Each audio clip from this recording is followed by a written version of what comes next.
On an October morning in 1978, the town of Maple Glen, Indiana, woke beneath a low mist that clung to the trees along the old rail corridor. The air was damp and smelled faintly of wet leaves.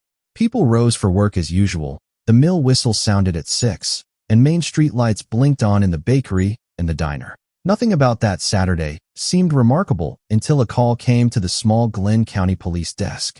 19-year-old Linda Carver had gone out for her routine jog before sunrise and had not returned. Linda's roommate had expected her back before breakfast. When 7 o'clock passed with no sign of her, she called the Carver house to ask if Linda had stopped there on the way.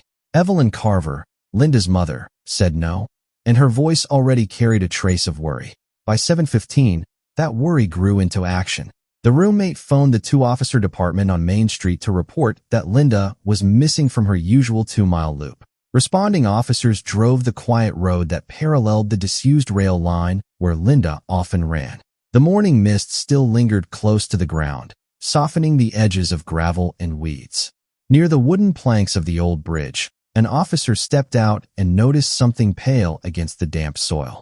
It was a single running shoe, lying on its side, laces trailing into a patch of wet grass. The tread was clean, almost too clean for ground that held moisture from overnight drizzle. Detectives marked the find and began a slow search of the area. What struck them first was the lack of any clear footprints, either leading toward the bridge or away from it. The earth beneath the shoe was soft enough that a person's weight should have left an impression. None was found. The absence of tracks would become the case's first enduring puzzle, one that unsettled both investigators and townspeople.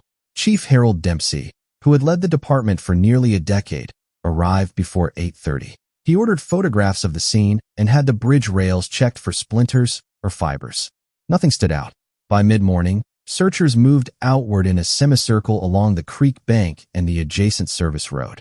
Despite the broad daylight and damp terrain that should have shown signs of struggle, there was nothing more to collect. The sheriff's log for that day notes the discovery of the sneaker at precisely 8:04 a.m. and lists it as the only physical evidence recovered. It also records that the weather remained cool and overcast, with light fog dissipating by 10. Those early entries formed the foundation of a file that would remain open for more than 4 decades.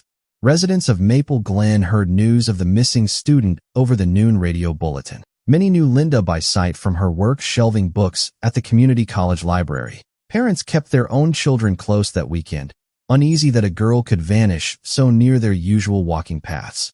Reporters from the regional paper arrived by afternoon, but left with little to print beyond the single found shoe and a quote from Chief Dempsey describing the scene as perplexing. In the decades that followed, that word, perplexing, remained tied to the case.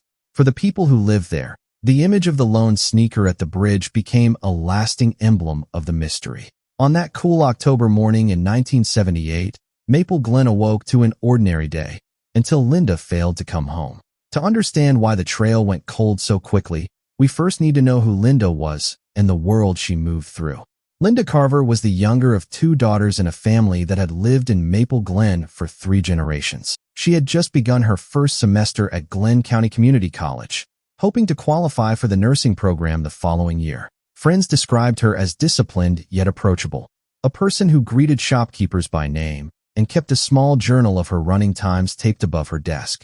She shared a modest off-campus apartment with another student only 2 blocks from the library where she worked part-time. Most mornings, she rose before sunrise to jog a marked 2-mile loop that started near the brickfront post office on Main Street, followed the service path along the creek, and returned past the bakery window where early risers often waved to her. She preferred jogging before classes so she could focus on her coursework later in the day.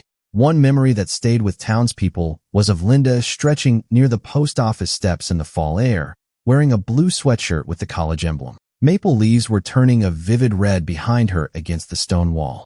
That single image, recalled by an elderly male clerk years later, often surfaced in news profiles and anniversary vigils as a quiet reminder of her presence in town. Maple Glen in the late 70s was small and self-contained. The paper mill at the edge of the river employed many residents, though by 1978 production had begun to slow. Main Street held a diner with a neon pie sign, a family-run grocery, and the narrow brick library where Linda kept the shelves in order. Friday nights were marked by high school football games and Saturday mornings by regulars at the bakery buying sweet rolls. It was a town where unfamiliar cars were noticed and where neighbors often looked out for one another. The police department itself was housed in a converted storefront. Chief Harold Dempsey, in his early 50s then, knew nearly every family by name. The town had little major crime, mostly traffic citations and the occasional burglary. That sense of routine shaped the way residents felt safe, letting young people walk or jog early in the morning. Linda's personal circle included her mother, Evelyn Carver, a receptionist at the local clinic, and an older sister who had recently moved out of state. She often spent weekends studying at home or working late shifts at the library's checkout desk. Friends said she was saving for tuition and had plans to apply for a hospital internship the next summer. This snapshot of Linda's life and the setting of Maple Glen is essential for understanding the context of her disappearance. It explains her disciplined schedule, the path she favored for jogging, and the trust the community placed in the quiet routine of their town. To picture the mystery, it helps to picture Linda herself and the town that shaped her routine. That routine would frame the final morning she was seen alive. Linda's final day began without alarm. On Friday, October 13th, 1978, she attended her afternoon classes at the community college and stayed on campus into the evening for a study group held in the library basement. Classmates remembered her leaving just after 8:30, carrying a notebook and a thermos of tea. She stopped by a pay phone in the corridor to call her mother, Evelyn, for a brief check-in before walking the short distance home. Her roommate later said Linda appeared calm and in good spirits that night. She laid out her running clothes, set her alarm for 5:30, and went to bed before 10:30. Such preparation was typical of her early morning routine. The Weather Service log for that night recorded a light mist forming near the creek and a temperature drop to 48 degrees by dawn. At 5:55 on Saturday morning, neighbor Ruth Driscoll, arriving early to open the bakery, saw Linda pass by the shop window. Ruth later described seeing her in a blue sweatshirt and running shoes, hair tied back, moving at an easy jog. That was the last confirmed sighting. By 7:15, when Linda had not returned as usual, her roommate grew concerned. She first checked with Evelyn Carver by phone, thinking Linda might have stopped in at the family house. When Evelyn said she had not, they agreed something was wrong. The roommate placed a call to the Glen County police desk, giving Linda's description and explaining her routine loop. Patrol officers were dispatched at 7:30 to canvass the jogging route. They drove the service road along the creek and the disused rail bridge area. Around 8 o'clock, one officer noticed an object near the bridge embankment that stood out against the damp ground, a single white running shoe, lying on its side. The other shoe was missing, and no other personal items were found nearby. The ground itself was soft from overnight moisture. Officers expected to see footprints leading to or from the bridge, yet the soil showed none. The absence of tracks puzzled them and was noted in the first incident report. They documented the scene with photographs and collected the shoe in an evidence bag before continuing the search outward. By mid-morning, additional units were called in, including a few volunteers from the volunteer fire crew to help comb the creek bank. They retraced the jogging path in both directions and checked roadside ditches and brush. Nothing else turned up. The timeline of Linda's last known movements had been narrowed to roughly 80 minutes between the neighbor's sighting at the bakery window and the discovery of the sneaker at the bridge. Investigators interviewed Ruth Driscoll the same morning to confirm the time of her sighting. Her statement was consistent and matched the bakery's opening log, which recorded her key entry at 5:48 a.m. The early statements from Evelyn Carver and the roommate also aligned with the timeline. These corroborations helped fix the window in which the disappearance occurred. That afternoon, Chief Harold Dempsey gave a short comment to the regional newspaper, explaining that search efforts were underway and that no evidence of foul play had been found yet. He emphasized the strange condition of the soil at the bridge site. Reporters noted his cautious tone and the limited details provided. This careful reconstruction of Linda's final hours became the backbone of the case file for decades to come. Each time investigators reopened the folder, they returned first to these anchored points: the last phone call to her mother, the neighbor's early morning sighting, the window of disappearance, and the unexplained single shoe on damp ground without tracks. Linda's routine set the stage for a timeline investigators would retrace for decades. With the timeline fixed, the town braced for the search. Within hours of the missing person call, search teams assembled near the rail bridge. The Glen County deputies coordinated with the volunteer fire crew and several townspeople who arrived to help. A German shepherd named Rex, handled by Officer Ray Mercer, was brought in from a neighboring county. The K-9 unit began by circling the bridge approach, moving slowly through the damp grass and along the creek bank. Rex showed brief interest near an old freight shed that stood beside the disused rail spur. The shed had been locked for years, its paint weathered and the padlock rusted but intact. Mercer reported that the dog paused, sniffed intently at the ground near the shed's north wall, then lost focus and moved on. The note entered in the field log read simply, "Short alert, no find." No visible trace or object was recovered at that spot, and with limited daylight the team pressed on to other areas. Divers were called that afternoon to check the shallow creek that wound under the bridge. The water was only waist deep in most places, clear enough to see the rocky bottom, but they scanned thoroughly with poles and lines. Nothing surfaced. Volunteers on foot spread out into the adjoining field and roadside ditches, some using long sticks to part the weeds. The search lasted until dusk with no further discoveries. Detectives visited nearby homes and businesses along the jogging route. They asked if anyone had seen Linda pass or noticed a vehicle parked by the bridge. Most people were still asleep during the early hour. A farmer on the South Road recalled hearing a dog bark unusually long around 6:30, but could not say more. No one reported suspicious cars or strangers. Flyers with Linda's photograph were printed at the courthouse copy machine and posted in the grocery store, the diner, and at the college bulletin board. A brief radio alert went out requesting information about a missing 19-year-old last seen in a blue sweatshirt and white running shoes. By evening, the regional news mentioned the case on air, but there were no new leads to announce. As the days passed, search efforts scaled back. The freight shed that had drawn Rex's attention was inspected once more. The lock was intact, and no sign of disturbance appeared inside. The K-9's momentary reaction was left unexplained. Chief Harold Dempsey later said he kept a personal note about that entry in the log because he found it curious that a trained dog had focused there, even briefly. By the end of the first week, with no further evidence or sightings, some in law enforcement considered the possibility that Linda had left voluntarily. Her family rejected that idea firmly, pointing to her belongings left neatly at home, her ongoing classes, and her plans for the semester. The file remained open but without direction, and routine patrols returned to normal duties. The search phase left behind only a few photographs, the logged location of the single sneaker, and the unexplained K-9 alert near the locked shed. These fragments would linger in the evidence box for decades as the sole tangible markers of the initial investigation. Within hours, search teams spread out along the creek banks. When days of searching yielded no trace, the case began its long drift into silence. The investigation slowed as the seasons turned. Through the 1980s, Maple Glen changed quietly around the absence it carried. The paper mill reduced shifts and finally closed, leaving several storefronts vacant on Main Street. The old rail bridge was dismantled after a spring flood damaged its wooden beams.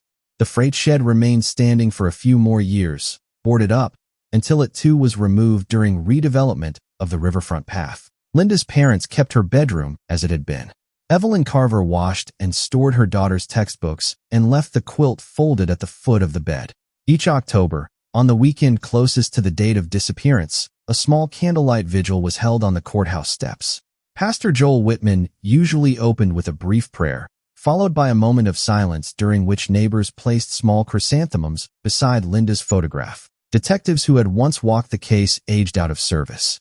Chief Harold Dempsey retired in 1986 and later moved south to live near his grandchildren. Evidence boxes from older cases were shifted to the sheriff's attic storage. The file labeled Carver, Linda, 1978, sat among them, containing a few photographs, handwritten logs, and the sealed sneaker in a dated evidence bag. As the years passed, the story of Linda Carver became part of the town's cautionary lore. Teenagers walking home from games heard reminders from parents to stay in groups, not to take the creek path after dark. Newcomers learned of the unsolved disappearance from neighbors and local newspaper retrospectives every 5 or 10 years. The photograph of Linda in her blue sweatshirt appeared in these features alongside headlines that called the case a mystery that refused to fade. By the mid-1990s, the jogging route had changed entirely. A paved walking trail replaced the gravel service path, and the bakery installed new windows where Ruth Driscoll had once watched Linda pass by. Ruth herself retired, often telling younger clerks the story of that misty morning when she saw the college student jog past, unaware it would be the last time. Despite the lack of progress, Evelyn Carver remained involved whenever authorities revisited the file. She attended every anniversary vigil and kept contact with the sheriff's office, asking periodically if new methods might reopen the evidence. Her persistence kept the case from slipping entirely from institutional memory. The search for Linda Carver during those silent decades became less an active pursuit and more a shared remembrance within Maple Glen. People marked the loss in small gestures, candles, flowers, brief mentions in local columns, while the physical traces of the original scene, the bridge and the shed, disappeared from the landscape. The investigation slowed, but memory of Linda lingered in small rituals each autumn. For decades later, a small technical review would reopen those boxes. In early 2022, Glen County elected a new sheriff, Dana Lyle, who prioritized reviewing unresolved files. Among the oldest was the disappearance of Linda Carver. Lyle directed staff to begin digitizing decades of paper evidence to create a searchable archive. This routine task unexpectedly brought renewed attention to a detail long overlooked. A forensic technician scanning handwritten logs noticed a brief entry in the 1978 K-9 field notes. The line recorded Rex's short alert near the freight shed during the first morning search. It had never been followed up with laboratory work, likely due to limited resources at the time. The technician flagged the entry to the cold case investigator assigned to the digitization project. Further checking revealed that several soil samples had been collected from around the bridge area in 1978 and stored in small tins. One tin corresponded to the spot near the shed where Rex had shown interest. The container's seal was still intact. Under modern laboratory protocols, the sample was sent for microtrace analysis. The test results showed fragments of polycotton blend fibers embedded in the soil. The fibers were consistent with the lining of a work jacket common in the late 1970s. The laboratory report specified that the blend and dye matched uniforms once manufactured for Brennick Freight and Rail Company, a local shipping firm that had operated a warehouse adjacent to the rail line at the time. Investigators cross-referenced the fiber data with historical employment records. Brennick Freight had gone out of business decades earlier, but its old personnel rosters were still available on microfilm at the county records office. The list identified men who worked near the freight shed in 1978, some of whom had keys to the building. This development shifted the focus from theories of voluntary disappearance back to the area where the K-9 had first alerted. The discovery suggested that someone wearing a freight company jacket or clothing made of the same fabric had been in that spot around the time of Linda's disappearance. Sheriff Lyle briefed her team on the findings and ordered a full review of all surviving physical evidence, including the sneaker, photographs, and interview transcripts. The renewed attention gave the decades-old file new direction for the first time in years. The break came not from new witnesses, but from overlooked notes in a K-9 log. Attention soon turned to a short list of men who had keys to the shed that year. With the fiber source traced to Brennick Freight and Rail Company, investigators requested archived payroll records from 1978. The list contained 22 employees who had worked the night shifts at the Maple Glen warehouse near the rail spur. Detectives began to verify each name against old address listings, driver's licenses, and any available employment references. Many of the men had long since moved away or passed on. The review showed that most former employees could be cleared quickly. Several had documented alibis, being on distant assignments or in hospital care during the October weekend in question. Others were confirmed through timesheets that placed them on out-of-town freight runs. These verifications reduced the list by more than half. One name resisted easy clearance: Frank Dorsey, then 28, a freight loader who had worked variable night shifts. Records showed that Dorsey had remained in Maple Glen until the early 1980s before relocating to Ohio. An old citation for trespassing near the rail bridge in 1977 also appeared in his county record. Detectives marked his file for closer scrutiny. A search through the remaining evidence box turned up a photograph of Linda's recovered sneaker taken on the morning it was found. The eyelets around the laces had been swabbed for residue back in 1978, but technology of the time had yielded no useful result. The preserved swabs were still sealed. Modern analysis extracted a partial latent fingerprint traceable to an arrest card from Frank Dorsey's minor trespass case. The match was not conclusive alone, but was strong enough to warrant an interview. Investigators also spoke with a former Brennick freight coworker now living in another state. The man recalled that Dorsey sometimes brought a shepherd mixed dog to the warehouse during late shifts and often appeared uneasy around official police dogs brought for security demonstrations. While anecdotal, the recollection aligned with the K-9 connection in the original search. Background checks confirmed that Dorsey had never been questioned extensively in 1978, likely due to lack of suspicion at the time and the early focus on theories unrelated to the freight yard. The convergence of the fiber link, the fingerprint trace, the trespass incident, and the witness recollection formed a pattern difficult to dismiss. Throughout this stage, investigators worked quietly to avoid public speculation. They re-examined property records, confirming that Dorsey had rented a small room above a hardware store 2 blocks from the jogging route during the period of Linda's disappearance. No other names on the list showed similar intersections with the scene. With the fiber source known, detectives rebuilt the 1978 employee roster. Evidence in hand, they prepared a quiet knock on a suburban door. In the spring of 2024, after months of silent preparation, Glen County detectives traveled to Fairford, Ohio, where Frank Dorsey now lived in a modest single-story home.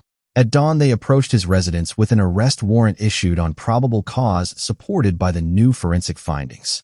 Dorsey, 73 years old, opened the door without resistance and was taken into custody without incident. He waived extradition and was transported back to Indiana for processing. News of the arrest reached Maple Glen within hours. Many residents, having lived with the unanswered disappearance for decades, expressed quiet relief that a suspect had finally been named. Later that week, Sheriff Dana Lyle and the county prosecutor held a press briefing at the courthouse. They outlined the sequence of developments: the rediscovery of the K-9 field note, the preserved soil tin yielding polycotton fibers tied to Brennick freight uniforms, and the partial fingerprint from Linda Carver's recovered sneaker matching Frank Dorsey's historic arrest record. The briefing emphasized that while some evidence was circumstantial, the combined weight supported formal charges. Evelyn Carver, now in her 70s, attended the announcement standing beside a framed photograph of her daughter. She thanked the investigative team for not letting the case fade despite the passing of 46 years. Her statement was brief and measured, acknowledging that while nothing could restore what was lost, having a named suspect provided a measure of long-delayed accountability. Outside the courthouse, small groups of townspeople gathered quietly as local reporters filmed short interviews. Some spoke about remembering the search as children. Others commented on how the arrest reopened memories of the old rail bridge and the candlelight vigils. Frank Dorsey was held without bond pending arraignment. Court documents listed evidence collected from his former work history, the fingerprint trace, and supporting witness statements. Prosecutors noted that further forensic review would continue ahead of trial. After months of quiet preparation, detectives made their move before dawn. With an arrest made, Maple Glen could finally face the past it had carried for 46 years.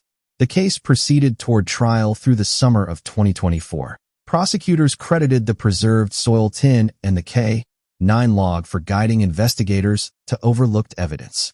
They also acknowledged the dedication of earlier officers who had carefully stored every sample despite limited resources at the time. Among those attending preliminary hearings was Deputy Aaron Dempsey, grandson of the late Chief Harold Dempsey. His presence was noted in local coverage as a symbol of the generational effort that had kept the memory of the case alive. Court schedules moved slowly, but each hearing drew quiet observers from Maple Glen who wanted to witness the continuation of a story that had defined a chapter of their town's history. Evelyn Carver brought a framed photograph of Linda wearing her college sweatshirt and placed it on the courthouse steps during the first pretrial date. She spoke briefly to a regional journalist, saying that her daughter had planned to finish nursing school and work at the county hospital, and that seeing the case reach court allowed her to finally believe that the search had not been in vain. Legal proceedings focused on establishing the timeline, presenting the fiber evidence, the fingerprint analysis, and historical employment records linking Frank Dorsey to the freight shed. Defense counsel challenged the age of the materials, but was met with expert testimony confirming the chain of custody remained intact over the decades. The sheriff's office used the renewed attention to highlight improved evidence archiving standards, explaining that modern digital logs and sealed climate-controlled storage would help prevent similar oversights in future investigations. They also honored the role of working dogs in search efforts, pointing to Rex's original alert as proof that even a brief signal from AK-9 could hold value for years if documented carefully. Local newspapers ran features comparing photographs of the rail bridge site in 1978 with the paved trail of today, reflecting on how the physical landscape had changed while the memory of the case endured. Editorials credited persistence, archival diligence, and advancing forensic science for bringing resolution. Even with the arrest, questions lingered about why the clue lay dormant so long. Another quiet file in Glen County's archive now waits for its own next chapter.